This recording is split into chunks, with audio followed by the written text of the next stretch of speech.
যখন আপনি পানি পান করবেন বা তরল জাতীয় খাবার খাবেন, তখন আপনি ওই বর্তনে আপনার নিঃশ্বাস ছাড়বেন না। অনেকে চা ফুকিয়ে ফু দিয়ে খায়, এটাও ঠিক না। হাদিসের মাধ্যমে জেনে নেন যে আন আব্দুল্লাহ বিন আবি কতাদা আন আবিহি আন্না রাসূলুল্লাহ সাল্লাল্লাহু আলাইহি ওয়াসাল্লাম ক্বালা ইযা শারিবা আহাদুকুম ফালা ইয়াতামাসসা ফিল ইনাই। আবু কতাদা রাদিয়াল্লাহু তাআলা আব্দুল্লাহ বিন আবি কতাদা হতে হাদিসটি বর্ণিত, তার পিতা থেকে হাদিসটি বর্ণনা করেছেন।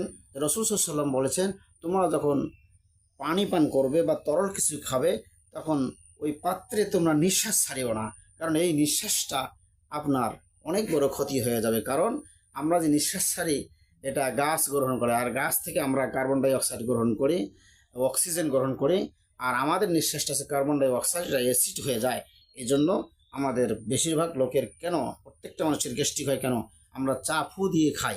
এজন্য এ ধরনের করে খাওয়া যাবে না। মাত্র হাদিসটি তিরমিজি 1889 নম্বর হাদিস, আবু দাউদ 23 নম্বর হাদিস।